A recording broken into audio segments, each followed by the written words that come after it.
ಏನ್ ಬೆಳಿ ಸಜ್ಜಿಲ್ರಿ ಎಲ್ಲ ಒಣಗಿಬಿಟ್ಟವ್ರಿ ಸರ್. ಇದು ಎಷ್ಟು ಎಕರೆ? ಇದು 5 ಎಕರೆ ಐತಿ ಸರ್. 5 ಎಕರೆ ಸೂರ್ಯಪಾನ ಹಾಕಿರಿ. ಎಷ್ಟು ಖರ್ಚು ಮಾಡಿರಿ ಎಕರೆಕ್ಕೆ? ಖರ್ಚು ಮತ್ತು 2,500 3,000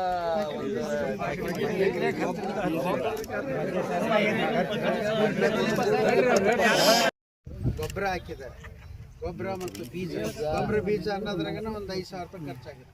ಮತ್ತೆ ನೇಗಿಲು ಮುಂಚೆ ಹೊಲ ತಯಾರು ಮಾಡಬೇಕು, ಆಮೇಲೆ ಮತ್ತೆ ಹೊಲ ತಯಾರು ಮಾಡಬೇಕು, ಆಮೇಲೆ ಬಿತ್ತು ಕೂಗಿ ಟ್ರ್ಯಾಕ್ಟರ್ ಬಾಡಿಗೆ ಕೊಡಬೇಕು.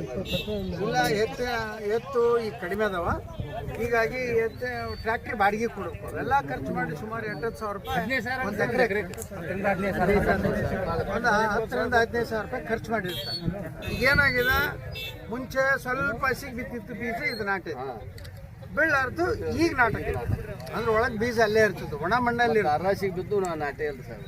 ಒಣ ಮಣ್ಣಾಗೆ ಅದು ಅಷ್ಟು ಆ ನಿಟ್ಟಿಗಂತೂ ಏನು ಇಲ್ಲ. ಪೂರ ಆ ಕಡೆ ಎಲ್ಲ ನಿಟ್ಟು. ನಮ್ಮೂರು ಭೂಮಿನ ಸರ್. ಇದು ಪಕ್ಕದ್ದು ಉಳ್ಳಾಗಡ್ಡಿ ಹಾಕಿದ್ರು ಸರ್. ಮೆಣಸಿನಕಾಯಿ ಬಿತ್ತಾನ ಸರ್ ಇಲ್ಲಿ ರೈತ. ಮೆಣಸಿನಕಾಯಿ ಬಿತ್ತಿನ್ರಿ, ನಾಟಿ ಅಲ್ರಿ ಇಟ್ಟು ಹರಿಗೇಟ್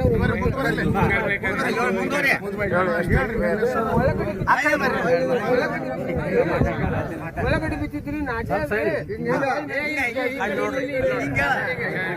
ಎಷ್ಟು ಎಕರೆ ಬಿತ್ತೀರಿ? 1 ಎಕರೆ ಐತ್ರಿ. ನನ್ನ ಹೊಲ ಇರೋದು 1 ಎಕರೆ.